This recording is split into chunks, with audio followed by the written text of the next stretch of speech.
Vamos a hablar hoy un poco de la vida de las hormigas, pero en profundidad, pero en un lapso obviamente mucho más breve que lo que podría ser una charla en una universidad. Por supuesto, tratando de abordar temáticas con un idioma lo más simple posible. Y bueno, y de alguna forma, lo que me propuse al diseñar y al desarrollar esta presentación es buscar que a partir del conocimiento uno pueda establecer después medidas de prevención y control mucho más precisas y dimensionar lo complejo que es el control. Cuando a veces nos piden qué producto tiene VASP para controlar hormigas, y bueno, yo siempre digo, el producto que, digamos, que tiene VASP más exitoso es el conocimiento, porque la verdad que sin conocimiento es muy difícil controlarla. Yo sé que hay gente que está escuchándome de Misiones, de diferentes zonas del país donde hay áreas forestales y luchan con las hormigas los primeros años de plantación. Así que bueno, vamos a meternos en este apasionante mundo y bueno, cualquier consulta que tengan, como dijo Anita, vamos a estar atentos a lo que escriban ustedes en el chat, ¿sí? Bueno, vamos hoy a hablar específicamente de Ate y de Acromirne, ¿sí? Son dos especies de hormigas cortadoras, las más importantes de acá de nuestro país, en Argentina.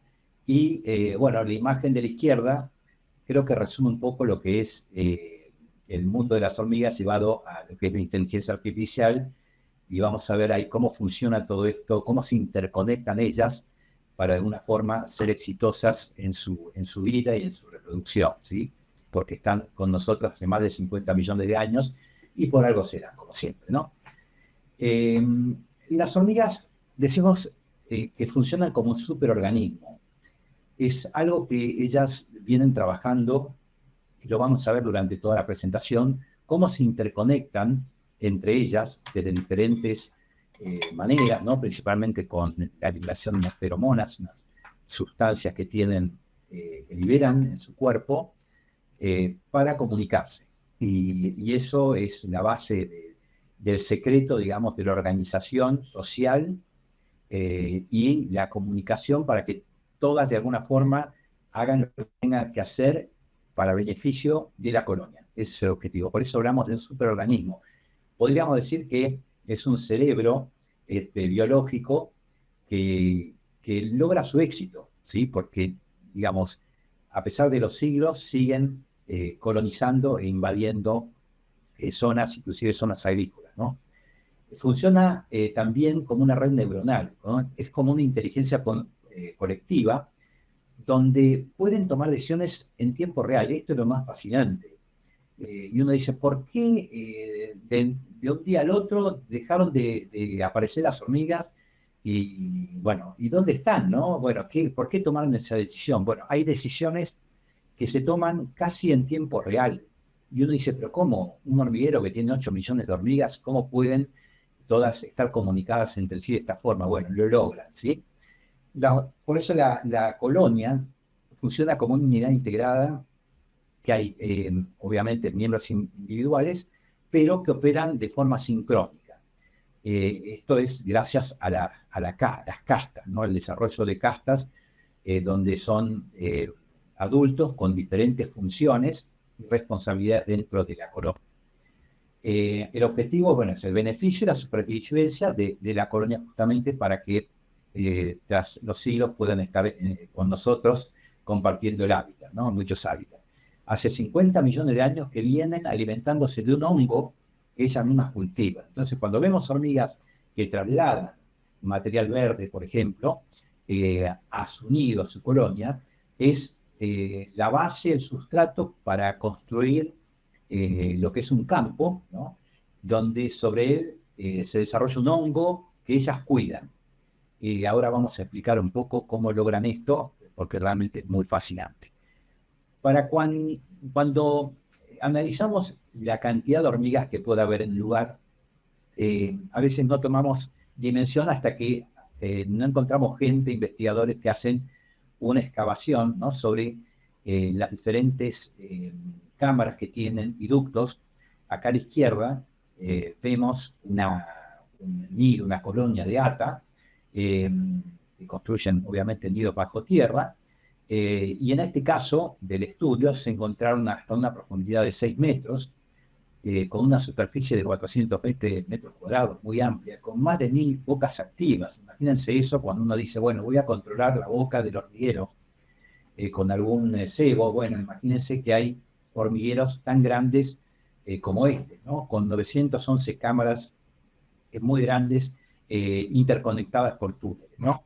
Las reinas pueden colocar a 1,5 millones de huevos por año y tanto Ata Sexlets como Belleri, difícil de pronunciar esta, tiene 7 millones de obreras. O sea, fíjense que es una de las castas que presentan este tipo de hormigas, ¿no? Entonces, nos enfrentamos con realmente una especie muy, pero muy invasiva y con un equilibrio interno fascinante. Desde el punto de vista digamos, el material que trasladan a la colonia, acá podemos ver un camino de hormigas llevando hojas, material verde principalmente, que las cortan en pequeños tamaños y eso genera un sustrato. O sea, hay diferentes castas de hormigas obreras que van cortando. Algunas cortan tamaños grandes a medianos y otras medianos a pequeños. Y las hormigas más pequeñas justamente son las que cuidan de ese sustrato y del hongo del cual se desarrollan. En realidad no se alimentan específicamente del hongo en sí, sino de unas formaciones que se llaman gongilidios, que es dentro del mismo hongo unas protuberancias que generan como si fuera un regalo para las hormigas. El hongo ha desarrollado una formación alimenticia, nutritiva, con enzimas y nutrientes que desarrolla el hongo para que las hormigas la cultiven de alguna manera y le den ese premio a las hormigas con el alimento. Es un mutualismo entre el hongo y la hormiga cortadora. Fíjense qué frágil es esto porque no puede vivir uno sin el otro. O sea, las hormigas no pueden vivir sin este alimento, es esta formación con glídidos del hongo, y el hongo no puede vivir sin la protección de las hormigas. Entonces, ahí empieza lo complejo de todo esto, porque lo complejo y lo frágil, porque realmente las hormigas van a necesitar de ese hongo eternamente y el hongo va a necesitar de las hormigas.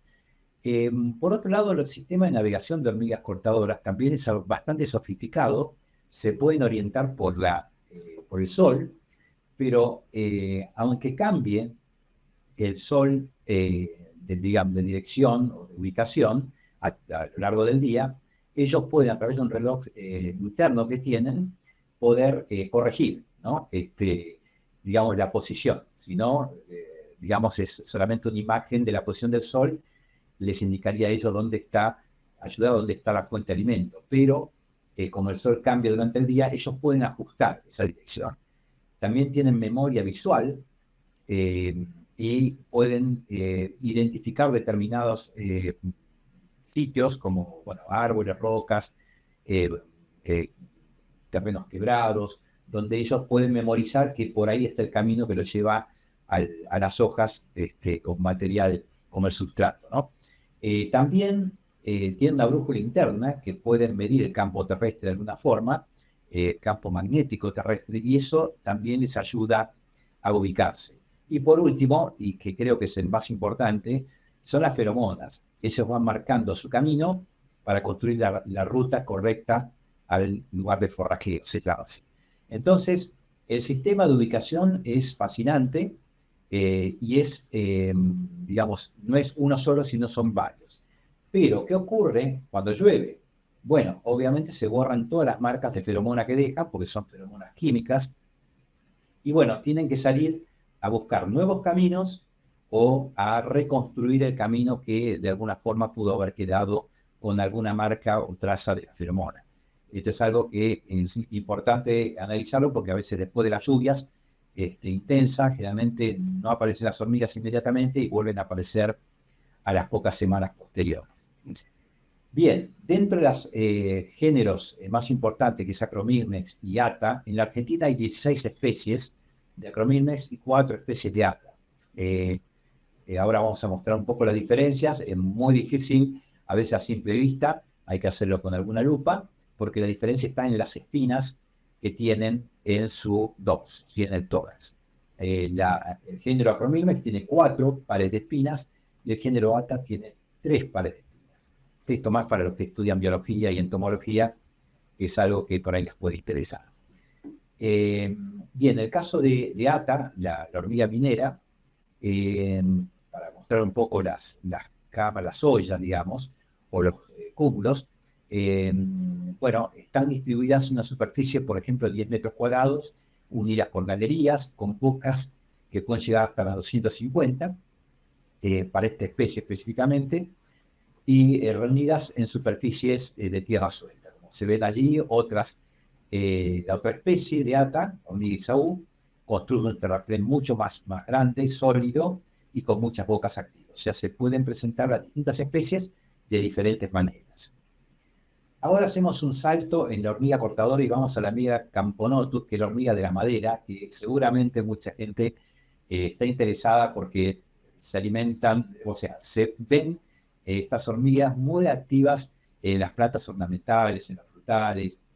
Tengo hormigas que suben y bajan de las plantas, pero no llevan ninguna hoja, ¿no? Entonces, quería hacer un paréntesis acá para explicar que estas hormigas del género Camponotus no comen madera, ¿sí? Pues se les llama hormiga de la madera, pero sí construyen galerías dentro de la madera para construir el nido. No corta material verde, se maneja con un tipo de alimentación totalmente distinta y no se alimenta de un hongo simbionte. Ahí se alimenta de secreciones, pero que liberan los pulgones y las cochinillas. De alguna forma es un mutualismo donde una especie ayuda a la otra, y las cochinillas y los pulgones le ofrecen las sustancias nutritivas, protegiendo a estas especies, y las hormigas se benefician con el alimento, ¿sí? O sea que no cortan hojas, pero sí se alimentan de sustancias azucaradas y heces que liberan cochinillas y pulgones de plantas ornamentales, frutales, y bueno, y otras especies donde proliferen pulgones, cochinillas y otras especies que generen estas sustancias azucaradas, ¿no? Anidan generalmente en troncos ahuecados, en techos y entretechos, se los puede ver también bajo tierra, pero es una especie que es bastante invasiva en nuestras viviendas cuando vivimos en zonas, en ambientes urbanos, por dicho, suburbanos o rurales. Como defensa, se pone con el abdomen hacia abajo, digamos, y hacia adelante, y liberan algunos chorros de ácido fórmico como defensa, ¿sí? Son bastante agresivas y protegen bastante a sus congéneres, ¿no? Acá a la derecha tiene una imagen donde pueden ver cómo las hormigas están sobre las hojas de las plantas alimentándose estas sustancias azucaradas que liberan, en este caso, las cochinillas. Volvemos ahora a las hormigas cortadoras, que son de los géneros ATA y Acromyrmex. Y bueno, ahí viene un poco lo que es la división del trabajo y las castas, ¿no? Esto les permite trabajar en la alimentación de las larvas, en la defensa, en el forrajeo, en la construcción de cámaras y de túneles y de ductos, y en la limpieza también. O sea, es increíble cómo se organizaron de forma tal que ahora lo vamos a ver, cada una de ellas tiene, de esas castas tiene funciones, aunque todas son adultas. Y la comunicación, como les dije, son las feromonas. También generan algunas vibraciones y algunos sonidos que producen cuando mastican. Eso se siente dentro del nido, ese ruido, digamos, muy característico que a veces uno podría escuchar, digamos, con el oído humano, ¿no? Y esto les permite a toda la colonia saber cuál es el tipo de forrajeo que tienen que realizar. O sea, hay una cantidad de comunicación que tienen entre ellas, más allá de las feromonas. Eh, este es, como les decía, el rastro entre el nido y el sitio de forrajeo, se establece con las feromonas, y hay un almacenamiento y procesamiento de información eh, bastante apasionante, digamos, porque esto lo que les permite es, en un mundo totalmente oscuro, bajo tierra, poder ellas localizar las larvas a las cuales tienen que alimentar, ¿sí? La homeostasis es difícil de asumirlo, pero es todo aquello que constituye a mantener el equilibrio del funcionamiento de una colonia. Así lo leo específicamente porque tiene que ver con la vida.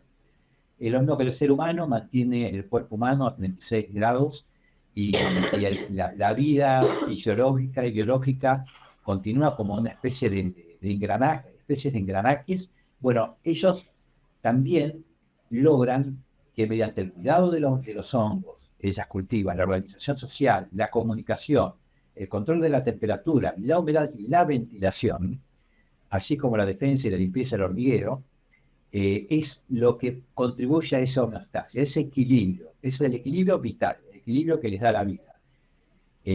Nosotros como profesionales tenemos que buscar de qué forma romper ese equilibrio para poder evitar que estas hormigas nos generen un daño, ¿no? Hay un comportamiento colectivo que permite inclusive alterar la estructura del nido, generando una mejor ventilación, ¿no?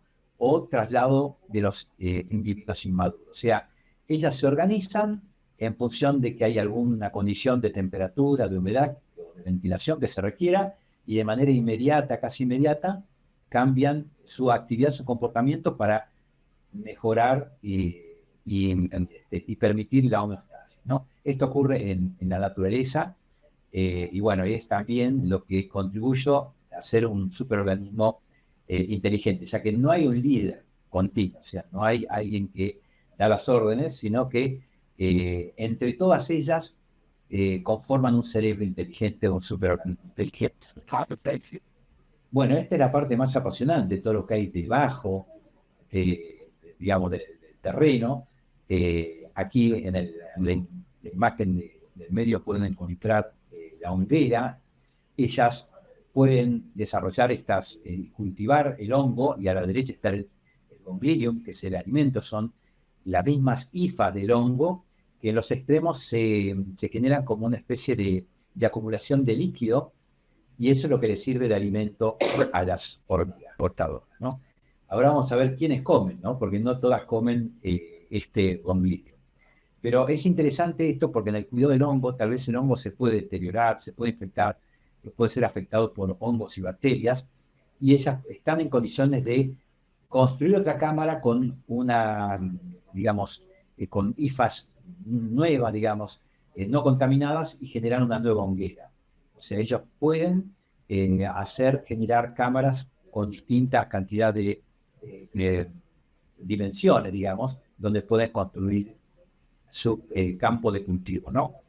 Entonces, las hormigas, las jardineras que se encargan de cuidar el hongo, lo podan, lo protegen con antibióticos y reponen el sustrato, ¿no? Que son las hojas maceradas y mezcladas con excretas y con saliva, y eso es lo que genera el sustrato, ¿no? O sea, realmente son agricultoras, ¿no? De hongos en este caso, ¿no?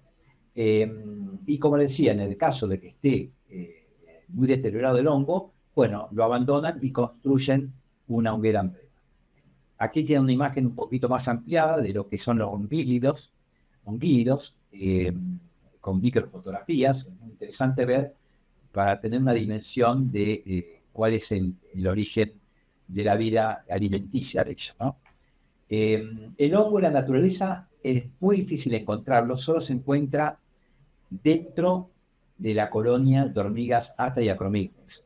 O sea, fíjense que este hongo no lo vamos a encontrar en la naturaleza, sino en estos lugares. Las reinas y las larvas se alimentan de los honguitos, pero las obreras, en un 90-95%, se alimentan de la savia cuando trituran las hojas, y comienzan a alimentarse de esa savia, que es también una sustancia muy nutritiva. Solamente el 5% se alimenta directamente del hongo. Fíjense que uno dice, bueno, generalmente todas se alimentan de los honguitos, pero no.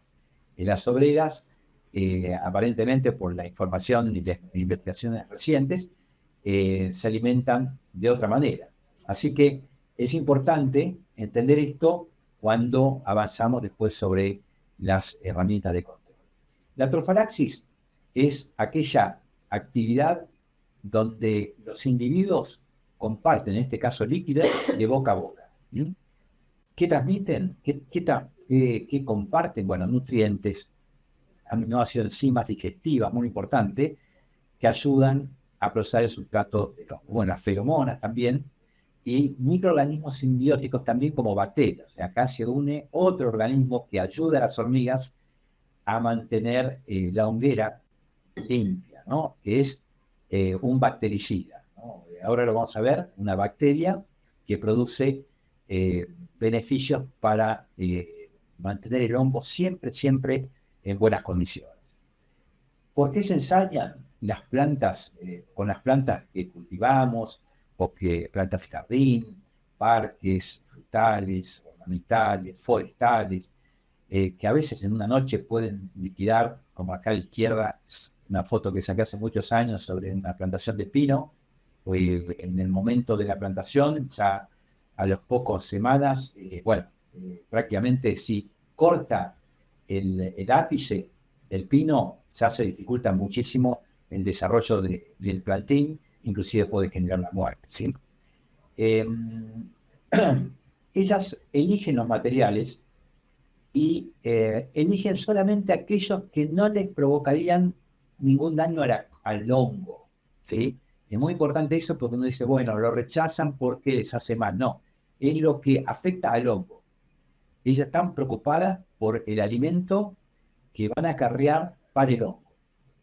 No carrean ningún material que pueda resultar ser tóxico para el hongo. Con lo cual, cuando se elaboran las cebos hormiguicidas, hay que trabajar muy bien en la concentración del ingrediente activo dentro, que tiene que ser muy baja, y además la calidad del material atractivo, ¿no? Bueno, ya ustedes muchos lo habrán visto, digamos, los objetivos de las hormigas cortadoras son los cítricos, los frutales, las hortalizas, los cultivos forestales que en nuestro país saben los productores que durante 2 o 3 años hay que estar controlando hormigas, tanto pinos como eucaliptus, todo lo que son jazmines, azaleas, rosales, especies arbóreas también, en el arbolado público, vemos que se invierte muchísimo dinero en arbolado público y termina destruyéndolo en pocas semanas las colonias de hormigas, ¿no? En los cultivos también, en siembra directa principalmente, como girasol, maíz, soja, generan daños bastante importantes, ¿no? Bueno, decimos que las hormigas tienen su farmacia propia, porque además de cuidar la hoguera, también producen un producto a través de una bacteria que vive en su cuerpo, aquí está el nombre científico, que produce ácido propiónico, que es un antifúngico. O sea, las hormigas llevan una bacteria que se transmiten entre ellas, una bacteria que también es simbionte, que libera un ácido que tiene acción antifúngica, pero ¿para qué? Para este hongo que se llama Scopopsis. Este es el enemigo número 1 de la hoguera, para la cual las hormigas luchan permanentemente a través de estas sustancias que liberan y a través del cuidado de la hoguera. Y uno le puede decir, bueno, infestemos el nido con Scopopsis, ¿no? Como método de control. Bueno, ya vamos a ver que no es tan fácil porque las hormigas generan sustancias que justamente impiden el desarrollo de este hongo. A veces generalmente lo logran, pero otras veces no, y tienen que construir una nueva hoguera. Esto es para que vean un poquito más complejo, pero como una especie como la bacteria que vive en la hormiga impide el desarrollo de Scopopsis y mantiene de esa forma el hongo, la hoguera, que es el alimento de las hormigas, seguro, de manera segura. Bueno, un poco ahora vamos a la formación de las castas, ¿no? Esa división del trabajo, todas son adultas, eh, desarrollan una comunidad bien clara, con castas bien definidas, y con cada una con actividades según la edad y el tamaño. La comunicación, como saben, es a través de las feromonas y vibraciones. La reina es visión reproductiva y postura de huevos, pero fíjense que libera permanentemente feromonas que impiden el desarrollo sexual de las obreras, o sea, las obreras, que también son hembras, pero son estériles. Si llegara a morir la reina, esas obreras podrían estar colocando huevos, aunque no hayan sido fecundadas. Es algo increíble, pero bueno, es así. La reina es la que domina, de alguna forma, la vida sexual de toda la colonia. Los machos que son alados, que tienen un fin solamente reproductivo, y bueno, las obreras, las jardineras, que estuvimos hablando, las excavadoras, hay aquellas que buscan y recolectan basura internamente en la colonia, en las cámaras, y las llevan a determinadas cámaras donde colocan los cadáveres de las hormigas que mueren y también sustancias que secreta el hongo, que pueden ser nocivas para el hongo, también la trasladan así. Entonces tienen su lugar donde recolectan la basura. Esas hormigas que trabajan con la basura son higienizadas también por otras hormigas para que no lleven la contaminación de esos lugares a toda la colonia, ¿no? Están los soldados y el ciclo de vida o la metabolización es a través de huevos, larvas, pupas y adultos, ¿sí? La longevidad de una reina es hasta 15 años que puede estar colocando huevos de manera permanente. Esta es una imagen solamente para que vean, tengan una idea visual de las diferentes hormigas, las cabezas de las hormigas de diferentes tipos de mandíbulas, ¿no? Acá nos estamos refiriendo solamente a 2 especies, pero sepan que hay otras especies que pueden estar también en la naturaleza. Vamos a ver la reproducción, que esto también tiene una llamativa evolución, digamos, donde hay una sincronización, donde esto ocurre cuando la colonia de hormigas llega a un nivel de madurez que eso se alcanza a partir de los 3 años. O sea, a partir del tercer año, la colonia se considera madura y está en condiciones, cuando se dan condiciones de humedad, lluvia y temperaturas, que eso ocurre generalmente entre los meses de primavera, verano y otoño, ocurre lo que se llama enjambrazón. Y esto se puede dar en varias colonias simultáneamente. Es la aparición de los machos alados, que esto es lo que produce, bueno, la llamada atención de mucha gente que nos consulta. Marcelo, aparecieron hormigas aladas por todos lados, en casa, afuera, adentro. Bueno, eso significa que la colonia está de fiesta y seguramente va a salir la reina a hacer lo que se llama el vuelo nupcial. Las reinas vírgenes, a las cuales llegaron así por la alimentación que le han dado las hormigas, a su vez, ¿no? Las obreras, llegan al vuelo nupcial llevando, fíjense, en su boca, a la izquierda y abajo, tenemos la imagen de un pedacito del micelio del hongo, ¿sí? O sea, fíjense que esta es la parte más frágil de la posibilidad de las hormigas digamos, de permanecer en el planeta, ¿no? De esta cosa tan simple que es tomar una porción del hongo y llevarla en su aparato bucal, ya es lo que les permite construir una colonia nueva. Entonces se lleva el hongo y sale en vuelo nupcial, obviamente lo acompaña miles de machos alados, atraídos por las feromonas que libera, solo uno de ellos copula a la reina en vuelo y los otros machos finalmente terminan muriendo. La reina aterriza, digamos así, fecundada, regresa al terreno y busca un lugar donde construir un nuevo nido. Esa es la parte más crítica también, porque generalmente hacen una galería de algunos centímetros o hasta algunas más profundas, 20, 30 centímetros, donde ahí comienza a depositar el micelio y a través de materia fecal que le sirve sustrato al micelio, genera, bueno, que el micelio pueda comenzar a incrementar su tamaño, su volumen, y también, bueno, se alimenta de los huevos que ella está poniendo, porque todavía no hay obreras. Así que ella está sola contra el mundo.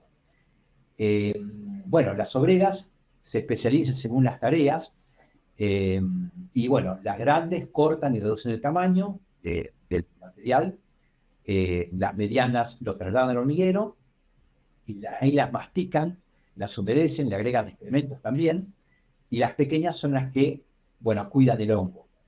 Eso es una división que tienen ellas, pero si alguna casta llega a tener algún problema de que desaparecen porque ha sido controlada por la acción del ser humano, bueno, ellas se organizan y pueden cambiar de función entre ellas. Fíjense que acá no es que hago esto y nada más, no, colaboran entre ellas si hay alguna casta de las obreras principalmente que no pueden cumplir la función porque no hay población suficiente. Bueno, hasta ahí es todo el resumen de lo que es la vida de las hormigas. No sé cuánto tiempo voy, pero estamos ahora en 26, estamos bien, Villanita acá. Vamos a ir un poco a la prevención de daños y el control de hormigas, que seguramente la gran mayoría de ustedes debe estar preguntando este tema, ¿no? Eh, entonces, recordando todo lo que vimos hasta ahora, recordando la complejidad, recordando la fragilidad, analizando que cortan material para alimentarse de un hongo que ellas mismas cultivan, vamos a tener que ingeniarnos para ver cómo atacamos el problema de las hormigas y prevenimos los daños.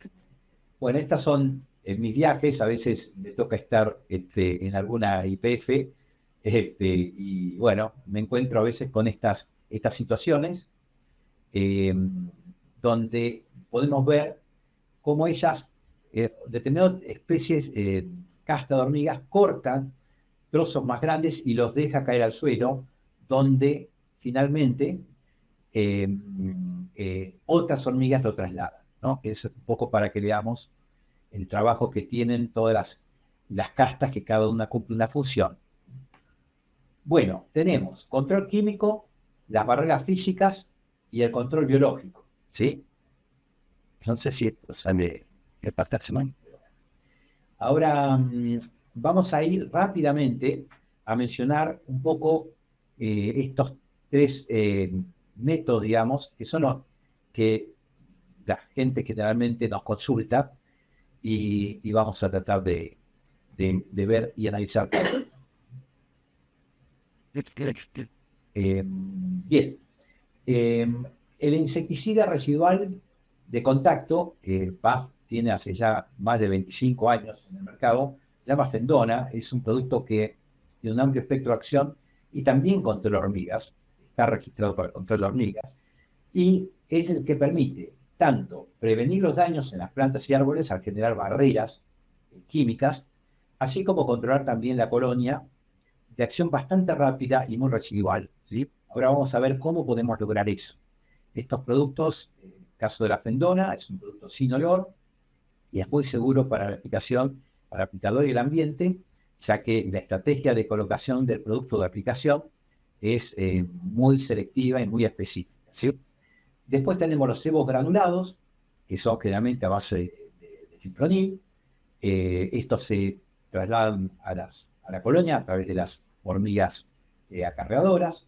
Y bueno, en el momento en que las jardineras comienzan a transformar esas iscas en la base del sustrato para el hongo, ahí comienzan a morir estas castas de hormigas, y si no hay hormigas jardineras que cuiden la honguera, obviamente el hongo se deteriora y la colonia puede verse afectada en la alimentación.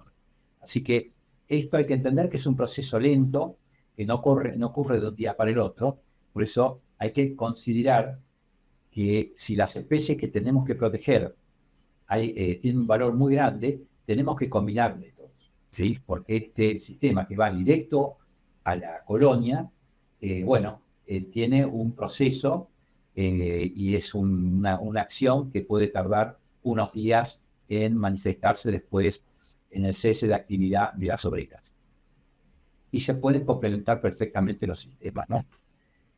En el caso de la Fendona se puede aplicar en los caminos activos, a punto de goteo, decimos acá, no es la aplicación agrícola o fitosanitaria, que generalmente se hace por impactos por centímetro cuadrado, acá es rociado a punto de goteo, se llama, en los caminos activos. Esto obviamente va a reducir y de manera inmediata el cese de actividad de las obreras, y esa información la va a tomar la colonia, seguramente, ¿no?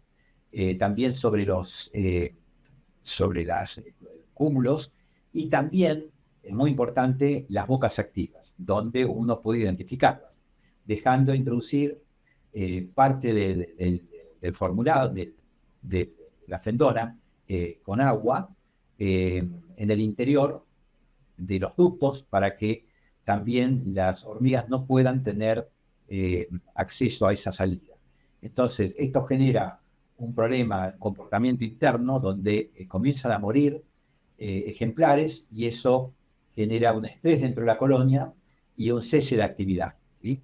Esto es para que vean cómo se trabaja con antes y después de la aplicación, y las hormigas muertas que no logran llegar al hormiguero, o que las han sacado del hormiguero, como limpiando los cadáveres, ¿no? que se produjeron. O sea, es un sistema que funciona muy bien, y acá tienen la posibilidad de ver cómo se haría en una plantación nueva, por ejemplo, el área que hay que proteger, y principalmente el tronco, ¿sí? De esa manera, aplicando solo el tronco y la base en un área de 50 centímetros, 60 centímetros, uno puede reducir el daño en plantas principalmente arbóreas, ¿m? O plantas ornamentales que tienen algún tallo prominente, ¿no? Acá, fíjense cómo hay hormigas cortadoras. Colocamos el cebo a base de fipronil, en este caso, y ahora vamos a ver cómo, con el paso de los minutos, las hormigas dejan la carga y se llevan las iscas, pero de una manera muy lenta, ¿no? Ahora vamos a ver acá a la izquierda cómo, al colocarlo en el lugar de paso de las hormigas, algunas dejan las hojas y se llevan las iscas. Esto es muy importante porque estas iscas se deterioran con la humedad, y eso ya la hormiga hace que no la lleve. Entonces es muy importante el lugar de ubicación, y si se puede proteger con algún elemento o algún insumo, principalmente de la humedad y de la lluvia, ¿no? Esta es la barrera física que todos conocerán, pero recuerden que a veces las hormigas se las ingenian para inclusive atravesar la esponja. Hemos visto sitios donde atraviesan la esponja las exploradoras y llegan al objetivo, ¿sí? Así que cuidado con estos elementos, porque a veces nos juegan una mala pasada. Como verán, todas las estrategias tienen sus fortalezas y sus puntos débiles, así que cada profesional seguramente va a utilizar las que más crea conveniente, ¿sí? De acuerdo al diagnóstico del lugar.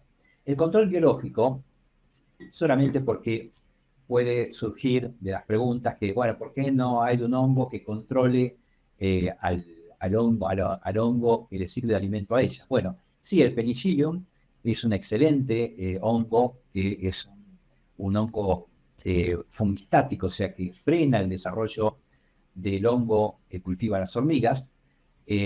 Pueden trasladarlo al nido, pueden contaminar, pero recuerden que, bueno, está, de acuerdo a la bibliografía y los ensayos, tiene un efecto de un 40 o 45% de control en 7 semanas. O sea, tampoco es algo muy costoso, porque no hay productos en el mercado y los que hay son muy costosos, pero que en México tienen productos a la venta, y es un complemento, obviamente, de otras formas de controlar. No es algo total, porque recuerden que las hormigas tienen esa forma de contrarrestar y de limpiarse y de elaborar, desarrollar una barrera antifúngica a través de esa bacteria que vive en simbiosis con las hormigas, ¿no?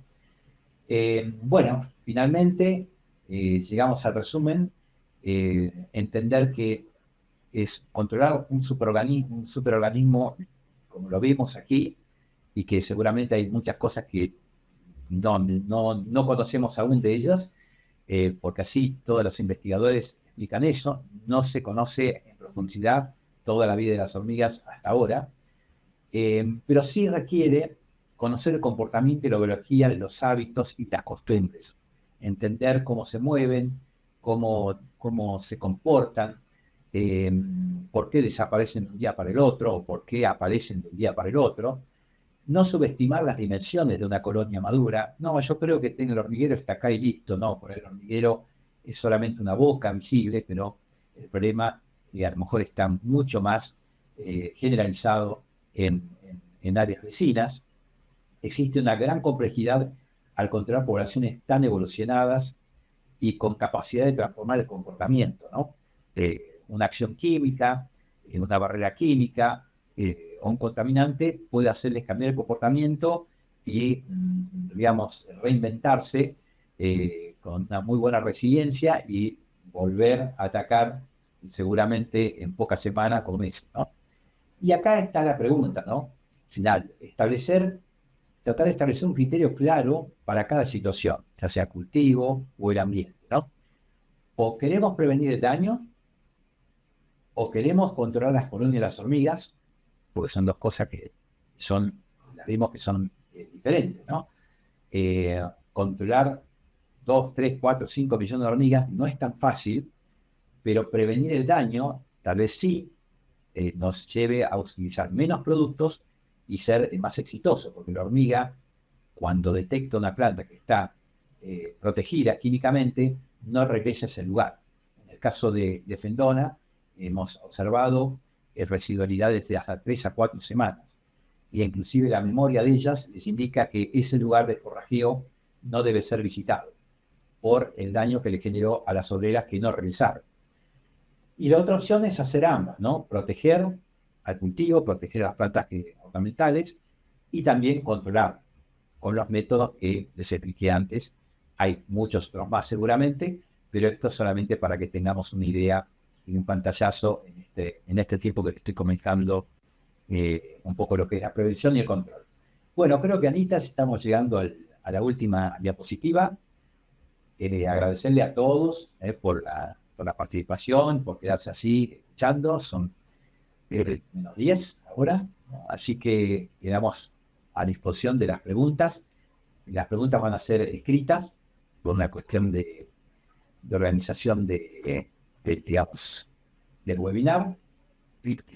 Acá tenemos las preguntas, vamos a ir contestando. Bueno, Diana, ahí lo expliqué el hongo, ahí les expliqué el género y la especie, si quieren después se las pasamos.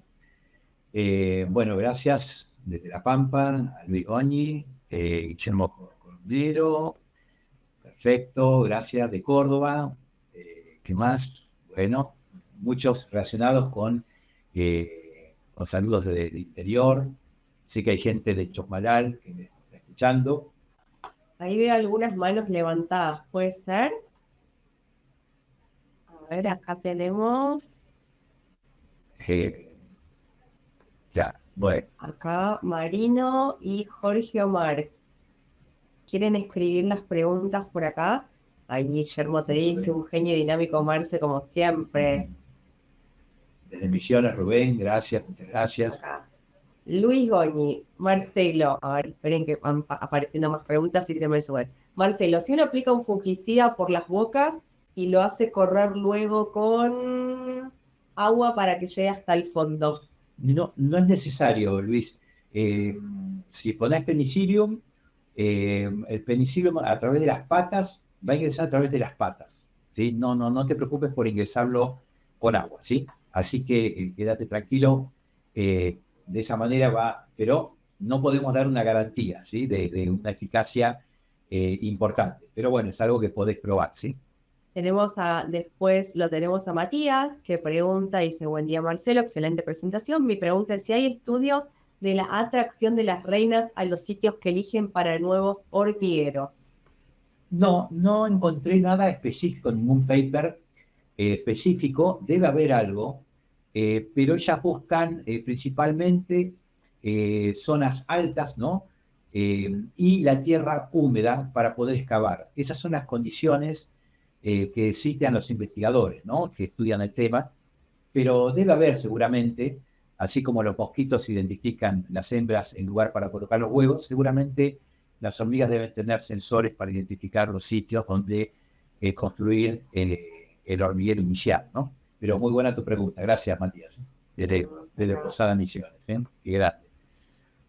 Un profesional docente de la universidad, Matías, así que muchas gracias por escribir. Después lo tenemos a Jorge que dice, hola, buenos días, es excelente la performance de Fendona, gracias Marcelo. Bueno, muchas gracias, muchas gracias. Así es, un producto que no solamente se vende en Argentina, se vende en 80 países, hace más de 25 años que está en el mercado, se utiliza en los programas de control de plagas vectores. Es un producto que conocemos muchísimo, ¿sí? Pero como es un producto residual, es importante explicar el uso correcto, ¿sí? Así que escríbanme los que quieran. No sé si podemos después pasar Sí, aunque lo pasamos. los datos de cómo contactar. Acá hablando de residualidad, dicen, Héctor pregunta, ¿qué residualidad tiene la Fendona aplicada y qué pasa si llueve? Bueno, la Fendona, por los microcristales que genera y en ensayos que tenemos hechos, afortunadamente en la zona de Misiones, en plantines de pino, en el campo, no en viveros, sino en el campo, tuvimos cese de actividad de hormigas hasta 3 semanas de la aplicación, ¿sí? O sea, eso es algo muy bueno porque recibió lluvias en el medio.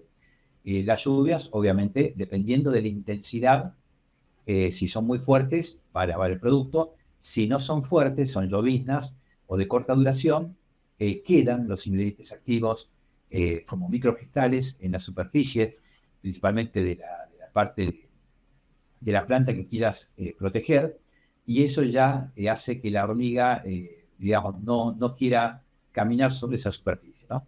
Así que esos son los datos concretos técnicos que tenemos. Perfecto. Y pregunta por acá Bernardo, ¿habría que aplicar Fendona cada 20 días preventivamente alrededor de las plantas? Eso es a criterio, dependiendo del diagnóstico que vos tengas. Si vos tenés antecedentes, que hay ataques muy frecuentes, históricos, y bueno, vos tenés que cuidar el valor más preciado, que es estas plantas que vos cultivás o plantas ornamentales que son muy valiosas. El arbolado público también, que se invierte mucho dinero y vemos cómo las hormigas los depredan. Entonces, la frecuencia de aplicación va a depender un poco del valor de la especie y de los antecedentes que haya de hormigas en el lugar. Buenísimo. Por acá nos manda saludos Daniel Rolón, ex colega, muy gracias. querido, muchos años no va, así que Dani, te mandamos un saludo muy grande y seguimos con Fernando que pregunta, buenos días, ingeniero Marcelo, excelente charla, pregunto, ¿Camponotus acarrea los cebos horminicida al nido? No, vos sabés que no. Acarrea, No, perdón. acarrea, sí. No, Camponoto, la hormiga de la madera, se alimenta de sustancias azucaradas que obtiene de los pulgones y las cochinillas, y eso es lo que traslada al nido. La fuente alimenticia es la sustancia azucarada. Así que una cosa que por ahí pueden hacer es proteger las plantas ornamentales o los frutales que hay en los jardines, que son donde está la cochinilla y pulgones, proteger del ascenso de las hormigas cortadoras. Entonces, ustedes cortan la fuente del alimento. Y ya con eso también debilitan la colonia. La colonia, sin acceso al alimento, se debilita de manera muy rápida. Perfecto, vamos con Marino que pregunta, en caso de plantaciones frutícolas, ¿se puede aplicar Fendona junto con otros productos y con la aplicación foliar con el atomizador? Sí, se puede aplicar en mezcla con otros productos, pero bueno, hay que ver eso también los costos, ¿no? Porque si estás con una plantación frutal, eh, no conviene eso aplicarlo mejor en la base de la planta, si pudiera dirigir allí el caldo, aplicarlo en los troncos y la base de de las plantas, que aplicarlo de manera foliar, ¿sí? Me parece que es más efectivo de esa manera. Perfecto, Cristian dice, te manda saludos y pregunta, ¿el hongo es el mismo que conocemos nosotros? ¿Es del reino fungi o es otro tipo de hongos? No, es el hongo que conocemos nosotros, nosotros, conocen las hormigas, porque están bajo tierra y no lo podemos ver. Se han aislado en laboratorio, por supuesto, y se han logrado desarrollar, pero es una especie eh, muy, muy característica de estas dos especies de hormigas, ¿sí? Que son, digamos, las que mantienen el hongo, ¿sí? A mí me preguntaron el nombre del hongo, yo nunca me lo voy a acordar, pero ahora se los voy a contar. pero es un hongo específico que se desarrolla, que lo desarrollan específicamente estas especies de hormigas. Leucogallus se llama el hongo, ¿sí? Buenísimo. Diana, ahí coloqué el mail de Marcelo Hoyos, que ella preguntaba por un contacto, así que ahí lo vas a encontrar en el chat. ¿Cuántas preguntas? ¿Cuántas preguntas, por favor? A ver, ¿qué nos pregunta Jorge? Comparado con un raid, ¿qué diferencia tiene? Digo, para tener un punto de comparación. Muy buena pregunta. Bueno, el raid es un producto de uso hogareño y es un aerosol y tiene una concentración de ingrediente activo muy, pero muy bajita, ¿sí? Muy bajita. En cambio, una fendona es un producto de uso profesional, residual y con una concentración mucho más alta que la de un aerosol, aún siendo baja, ¿no? Así que son dos cosas diferentes. El aerosol no tiene residualidad, es algo para algo muy casero, muy hogareño, y la fendona es algo más para muy profesional, para que los profesionales sepan dónde aplicar el producto de acuerdo a la plaga y al ambiente, ¿sí? Buenísimo. ¿La fendona controla tucuras? Pregunta Sí, Domingo. controla tucuras, pero bueno, cuando tenemos una manga de tucuras, hay que ver eso, porque se hace muy difícil controlarlo con un insecticida, inclusive, ¿no? Así que yo diría, en tema tucuras, habría que consultar con INTA, que tiene mucha experiencia con tucuras, y hay productos registrados para tucura. La fenona no está registrado para tucura, así que si bien es un insecticida de amplio espectro, pero bueno, la tucura tiene un hábito digamos, una biología muy especial, se mueve permanentemente y hace que, bueno, requiera de un diagnóstico profesional, ¿sí? El INTA está muy, muy empapado en ese tema y es una buena fuente de consulta. Pablo, ¿la residualidad está dada por la formulación, ya que es un Muy piretroide? buena pregunta, me encanta. Mira, en los años que estoy nunca me la hicieron y es así, es las dos cosas. Tiene el ingrediente activo, que la alfa-cipermetrina en estado, una vez que se seca aplicada, queda como microcristal, y eso es propio de la alfa-cipermetrina, y la formulación, suspensión concentrada de VAS, porque hay muchas formulaciones hechas por otros laboratorios o empresas que no logran esa calidad, la suspensión concentrada sin solventes, base acuosa, es lo que ayuda a que esa residualidad también se mantenga en el tiempo, ¿sí? Así que inclusive bastante tolerante a la reacción de ultravioleta, todo eso se lo da la formulación. Por eso a veces pueden encontrar en el mercado productos con diferentes precios y dicen, bueno, llevo este que es más económico, pero no se dan cuenta que atrás de un producto premium como la fendona hay toda una investigación, un desarrollo de muchos años y de cientos de millones de euros para lograr algo que realmente sea eficiente, efectivo para la plaga y para el cliente o el productor que lo aplica. Martina acá agrega que Sendona es excelente también para Campo Notus. Sí, sí, Martín de Seguimos. Salíqueló, donde la pampa arenosa allí. Gracias, Martín, por escribir. Sé que vos tenés mucha experiencia con este producto. Rubén pregunta, ¿tiene alguna experiencia utilizando un hongo entomopatógeno? Hay, sí, Boveria, sí. Nosotros no tenemos experiencia en hormigas, pero hay experiencia a nivel mundial, ¿sí? Es un hongo que ataca a los seres vivos, en este caso, bueno, los insectos, y los contamina generando la muerte, ¿sí? No lo puse aquí, pero es perfectamente, digamos, factible y hay, no sé si en Argentina hay, pero hay en Latinoamérica ya productos comerciales, ¿sí? Acá Guillermo, calculo que es una pregunta que a mí también se me ha Sí. ocurrido, que es ¿cómo podemos controlarlas cuando se alojan en techos o lugares de difícil acceso? Bueno, muy bien, ese es Camponoto, ¿sí? Sí. Guille Cornero, que es de Villa María, Córdoba. Qué lindo.